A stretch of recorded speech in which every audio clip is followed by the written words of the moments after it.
E aí, vamos para mais um cafezinho? Vamos conversar sobre se é tudo bem usar IA para aprender a programar, se é para aprender sobre frameworks, ou se, tipo, vale a pena mesmo? Vamos lá? Você deve estar se perguntando por que eu gravar um cafezinho sobre esse, né? Eu até lancei num shorts mais cedo, né? O que aconteceu e por que eu tô gravando sobre isso, né? Ontem, assim, eu recebi um thread dump para fazer uma análise de um problema de produção que tá acontecendo na gente, né? E eu fiz uma análise bem detalhada ali, olha, disse que tá acontecendo tal coisa, eu vi tal coisa, aconteceu tal coisa lá, e botei ali sempre com causa, inferência, tipo, olha, eu identifiquei isso quer dizer que tal coisa, seria muito improvável se não tivesse acontecendo esse problema, né? E aí, fiz essa análise, mandei pra galera, conversei com a galera que tava ali online, ali no, na War Room, e saí, né? Eu fui descansar aí, fui fazer comida, descansar um pouco. E aí, quando eu acordo, meu chefe já me liga assim: então, tá acontecendo um monte de problema, né? E aí, quando eu descobri o que aconteceu, a galera pegou o thread dump que eu tinha analisado, jogou no cursor e ele teve uma opinião totalmente divergente da minha, apontando e criando um monte de problema, fazendo um monte de análise muito bem detalhado, muito bem, aparentemente detalhado, né? Assim, muito bem descrito, vamos usar esse termo, né? E parecia verídico, né? As pessoas compraram a versão do cursor, né? Então eu amanheci, meu dia começou bem cedo com um grande problema político dado pela IA, né? Nem preciso dizer que a análise estava totalmente errada, né?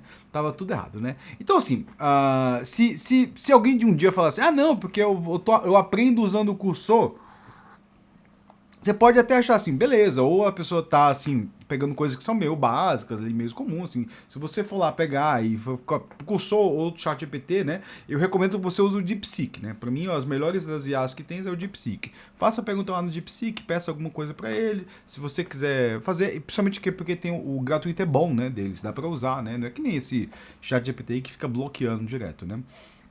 Eu uso muito pouco, tá, galera? Assim, eu faço alguns usos, né? Principalmente aqui no final do meu mestrado, eu faço para pedir revisão de texto, né? Então eu passo o texto ali, vejo, pergunto para ele, olha, como é que sugira alguma coisa, peço alguma coisa, mas sempre especificando do texto. Eu não peço muita coisa de código, não. É um pouco difícil para mim pedir.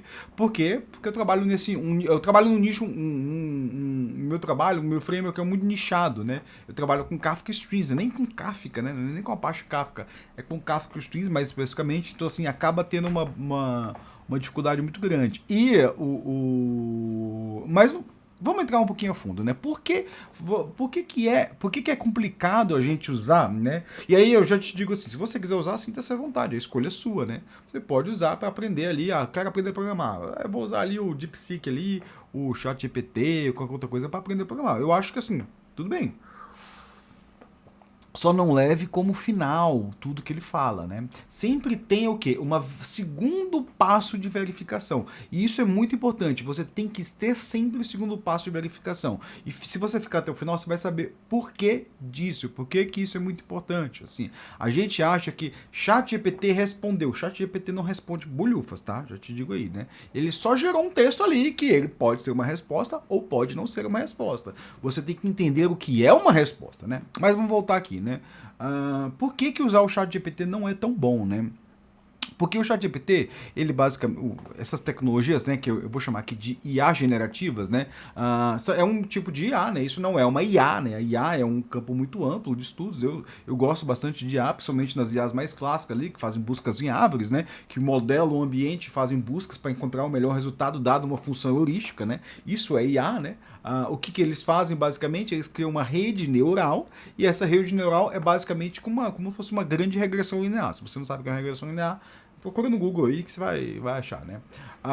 É uma grande regressão linear de bilhões de parâmetros, né? Basicamente isso e com aprendizado, com memória, né? Mas por que isso é um grande problema? Por que isso por que isso é problemático quando a gente está aprendendo, quando a gente quer entender conceitos e a gente quer aprender e usar eles, né? Porque eles podem dar coisas erradas. Por quê? Porque eles não armazenam informação, né? A gente imagina que é um grande banco de dados que eu estou pondo informação lá, né? Então, se eu digo lá que o canal Computação Crítica é do Vitor Osório, tipo, você acha que ele vai salvar lá em algum momento ali computação crítica, o canal do Vitor não vai, né? O que ele faz é ele constrói parâmetros, né? E depois ele pega os tokens da palavra, quebra ela em tokens, joga dentro desse grande modelo probabilístico, e aquele modelo probabilístico vai cuspir um resultado ali que pode ser condizente com a realidade ou não, né? Eu até fiz um vídeo muito tempo atrás, que eu vou deixar linkado aqui, né? Que basicamente, assim, essa questão da IA, ela é uma coisa vantajosa? Não. Ela mais diz sobre o nosso modelo do que é ser humano do que qualquer outra coisa. Porque, no fundo, a gente acredita que nós somos meros modelos probabilísticos que só reagimos a impulsos, né? O que, assim, do meu ponto de vista não é, né? Talvez se eu for, problema seu, né? Mas isso é muito problemático, porque assim, não tem resposta, né? Ela não dá uma resposta, ela vai receber um token, ela tem um treinamento que vai sair o token. Ah, mas ali deu certo a resposta. Sim, deu certo. Principalmente porque a gente está falando de Large Language Models, são grandes modelos linguísticos, ou seja, ela vai ter uma resposta muito bem elaborada para o seu texto em português. Você está lendo um português e está decodificando, então você tem informação codificada ali que pode ter sido gerado aleatoriamente ou pode ter sido gerado por alguém consciente daquela informação e você está decodificando aquela informação, entendendo, né? Mas pode ter besteira também, né? Pode ter besteiras absolutas, né? Como foi o que teve no meu caso hoje. Teve besteiras absolutas ali de apontando para problemas e dando toda uma resolução aparentemente crítica, né? Mas não tem criticidade, assim, tipo... É como se você pegar um dado, jogar e dizer que foi 5 por causa disso. Não, não foi 5 por causa disso, né? Joga de novo, vai dar 6, né? Joga de novo, vai dar 7, né? Pega um dado de 8 fáceis e joga, né? Vê o que dá, né? Você tem que ter um pouco de criticidade ali sobre aquele resultado, né? Então, assim, se você quer aprender usando IA, até pode fazer, né? Mas busca um lugar para confirmação do seu conhecimento, né? E aí, se você está aprendendo framework, vai sempre na documentação, né? Documentação muitas vezes é mal escrito, né? Eu confesso, assim, tipo, é difícil ler documentação. É difícil procurar uma documentação e eu tenho até alguns vídeos que eu falo sobre documentação, como escrever boa documentação, né? Mas muitas vezes elas são mal escritas mesmo, elas não explicam direito, né? E assim, eu como uma pessoa que escreve código, que gera documentação, né? Eu me preocupo muito com isso, né? Mas assim, tem alguns pares que não se preocupam tanto, né? A gente olha algumas coisas, nossa, mas isso aqui explica muito superficialmente o que está acontecendo ou não explica direito realmente o que está acontecendo ali, como as coisas funcionam, né? Mas os principais frameworks, a gente está falando principalmente de Java, né, que é o Quarkus e o Spring, eles têm boa documentação, dá para aprender usando a documentação deles. Então, assim, foi até um caso interessante. Uma vez uma diretora me ligou aqui da empresa, falou assim: Vitor, a gente tá com um problema sério aqui. Eu falei, beleza, né? Vai, fala aí, né? E ela falou: não, é que a gente tá tentando setar tal parâmetro. Hã? E ela, tal parâmetro. Você tem esse tal parâmetro? Eu falei assim, não, esse parâmetro não existe. Não. Eu falei para ela assim, calma, deixa eu fazer o seguinte, ó. Vamos se aquietar aqui. Deixa eu. Aí eu vim pra minha máquina, procurei no código, ele falou assim, olha, o parâmetro não existe, você viu isso aonde, né? Achei muito estranho. Pode ser que seja um parâmetro depreciado ali, que a gente tirou, né? Ela, não, o que o cursor aqui respondeu. Aí eu falei assim, esse parâmetro não existe. Assim, sinceramente, esse parâmetro não existe, né? Ele não faz sentido isso. Ou pode acontecer que nem aconteceu uma vez, né? Assim, eu cheguei aqui de manhã cedo e aí a galera tava com problema, o sistema não tava funcionando, tava dando pau, né? E aí a tal pessoa falou assim pra mim, não, porque eu pensei, vamos dar uma olhada nos parâmetros aí que estão, né? Aí eu abri o sistema, olhei, falei, olha, o parâmetro tá errado ali, isso aí tem que ser no máximo 30 segundos. Não, mas eu vou botar meia hora, porque o cursor indicou que tem que ser meia hora. Aí eu parei, respirei assim, aí eu falei assim, tá, mas assim, baseado em quê ele indicou? Ele indicou por causa disso. Eu falei assim, olha, desculpa, assim, ele fez um monte de suposições erradas, isso não existe. Como é que você sabe? Porque eu implementei essa funcionalidade, eu sei como serve tal parâmetro, eu defini as lógicas desse parâmetro ali, né? Então eu sei exatamente o que está acontecendo e eu sei que assim, se você botar 30 minutos aí num lugar que tem que ser no máximo 30 segundos, você vai ter uma série de problemas ali que, cara, vão ser sérios, né? E já estava tendo, né? Aí voltaram atrás, botaram 30 segundos e não voltou a funcionar porque o problema era outro, né? Mas sempre tem esses problemas, né? As maneiras de configurar, né? Muitas vezes parece legível pra gente. Esse é o grande problema. Parece legível. Por que parece legível? Porque a gente se comunica por linguagem, né? Então eu estou falando aqui em português. Então se eu tenho um português bem falado, bem estruturado, bem elaborado, e você consegue compreender esse português, você vai acreditar em tudo porque você pensou assim: se essa pessoa tem esse português tão elaborado, ela sabe do que ela está falando. Essa é a regra número 1 dos picaretas, né? Falar bem o português e saber se portar bem, saber se portar como uma pessoa muito bem estabelecida, né? Para você ganhar a confiança do outro, né? O que acontece é que os Large Language Models, eles no fundo, eles são grandes modelos de linguagem. Então, o que eles fazem bem é entender a lógica da linguagem. Então, assim, ele não sabe o que é um token, ele não sabe o que é uma informação. Ele só sabe que, dado dessas entradas aqui, eu consigo formar esses outputs. Então ele consegue elaborar frases muito bem elaboradas. Por isso que eu uso ele para revisão de parágrafo. Eu falo assim, olha, às vezes eu coloco 2, 3 ideias num parágrafo lá, né? E eu tô, às vezes quando estou trabalhando no meu mestrado, eu fico muito cansado, porque eu trabalho domingo, sábado, né? Eu trabalho o dia inteiro. E eu peço para ele, olha, reestrutura esse parágrafo de forma que revise esse parágrafo priorizando a clareza e a fluidez, né? E ele joga ali umas engembração ali que ele consegue estruturar o parágrafo de uma forma legal. Eu pego aqui dali, copio, né? Eu já aprendi que tem que copiar, por quê? Às vezes ele inverte termos que são muito importantes, né? Principalmente quando a gente tá falando de alguma coisa acadêmica ali, que você falar. Às vezes você inverte um termo, você muda a lógica da coisa, né? Mas assim, você tem que ter muito cuidado com isso. Muito cuidado quando vai aprender, assim. Ah, não, mas eu quero aprender uma coisa básica de Java aqui, porque isso aqui. Cara, beleza. Você quer aprender como ler um arquivo em Java? Também tem um outro problema. Também tem um outro problema. Isso é uma coisa que eu já percebi aí, usando bastante, né? Eu tenho uma licença tanto do Copilot quanto do. A minha empresa dá, né? Tanto do Copilot quanto do curso. Aliás, eu uso o Copilot desde 2023, se não me engano, né? E o que eu percebi? E aí eu já te dou uma outra dica que pode ser muito problemática, né? Assim, Large Language Model, eles são treinados. Então o que eles fazem? Eles têm grandes bases de código, né? Aí você deve estar se perguntando, tá, de onde vem essa base de código, né? Essa base de código vem do GitHub, vem de base aberta. A gente tem base aberta de código, né? Eu tenho muito código que eu escrevi que tá lá no GitHub, né? E esse código, ele tem mais material do passado do que do presente, né? Então o que acontece muitas vezes, né? Isso eu vejo muito quando eu uso o Copilot no Java, né? O cursor também ele faz de vez em quando. A gente pede para escrever um código, né? Ele sempre vai procurar soluções mais antigas, né? Por quê? Porque dentro da base treinada, ele acaba tendo soluções mais antigas, principalmente de linguagens que estão evoluindo muito rápido, como o Java, né?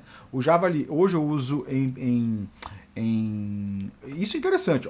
Você vê isso que eu tô falando. Hoje eu uso o 17, né? O Java 8 ele surgiu com funcionalidades muito interessantes, como strings, né? A função como parâmetro, lá em 2000 e... Cara, tem mais de 10 anos Java 8, não é 2012, 2013, assim, surgiu mais de 10 anos atrás, né? E muitas vezes, quando eu peço uma solução, ele coloca uma solução pré-Java 8. E é interessantíssimo, né? Você vê que ele não usa Lambda, né? Ele usa muito pouco lambda, ele usa muito pouco função como parâmetro, né? Por quê? Porque ele acaba dentro da base treinada dele, né? E talvez isso não seja uma coisa temporal, mas uma coisa das pessoas terem dificuldade de usar essas novas funcionalidades. Então, esses códigos eles acabam tendo maior peso dentro do treinamento e acaba demorando para sair, né? É difícil eu pedir para ele gerar um código lá e ele usar uma função como referência, né? Que é uma coisa que eu adoro, do Java 8, né? Se for pegar ali do Java mais recente ali, eu não sei, nem sei como é que ficaria, né? Mas provavelmente ficaria ainda mais eficiente, né? Mais eficiente do que o Java 8. Então acaba, quando você usa para aprender, você está usando o quê? Coisas muito antigas, né? Então você tem que ter bastante cuidado com isso, né? Mas eu quero aprender aqui. A dica que eu te dou, cara, vai aprender como usar Java Lambda, o Lambda do Java, né? Chega lá e procura algum tutorial. Procura assim, como usar Java Lambdas no Java. Aí você vai achar ali que é uma funcionalidade muito legal. Eu adoro usar Java Lambda. Ele melhora a funcionalidade do meu código, né? Melhora a leitura do meu código. Assim, é interessante que no começo, quando a gente vai escrever código com Lambdas, né? Ele é difícil. É difícil a gente pegar o código, entender e conseguir escrever aquilo, porque a gente está viciado no esquema da interação. Eu vou interar sobre todos, né? No Lambda a gente tem que pensar pela transformação do dado. Tem uma lista, eu quero dar 3 passos para ela. Primeiro eu vou filtrar os registros tal, vou aplicar uma função neles e vou depois coletar eles numa lista, né? Você muda a forma como você pensa, você para de pensar programaticamente e começa a pensar funcionalmente, né? Porque é uma programação mais voltada para o funcional aí, né? Você tem uma programação mais procedural, né? Que é a interação, você está dando os procedimentos que tem que ser feitos e, e depois está migrando para uma programação funcional ali, está dizendo para ele como tem que funcionar. Então, quando você vai ali para uma LLM, você está num lugar que dá muito mais valor ao que é mais antigo e muito menos ao que é novo. E eu tô falando do Java 10, Java 8, cara, que existe há 10 anos, né? Apesar que todo mundo que fala mal do Java aí deve estar falando mal do Java 4, porque assim, quando a gente vê algum influencer falando do Java, né, os comentários, eu até brinco assim, né, quando eu vejo alguns comentários da galera que não é do mundo Java falando do Java, eu falo assim, cara, seu comentário seria muito relevante em 2004, mas para 2006 ali já dá um probleminha ali, porque teve algumas funcionalidades que me ligaram nisso, né, porque a galera que fala do Java acaba reciclando muitos argumentos, né, sem saber que a linguagem evolui, tá? E se comparar, até mesmo voltasse um tempo e comparasse ali em 2004 as duas linguagens em questão, seria difícil, né?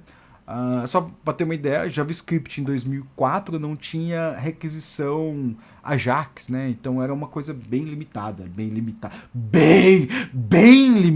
Era uma coisa assim, nem dá para dizer assim. Você não conseguia fazer single page application em 2004, né? Acho que o Ajax surgiu em 2005, se eu não me engano, né? Eu tenho isso aí no meu livro, nem lembro direito, né? Então,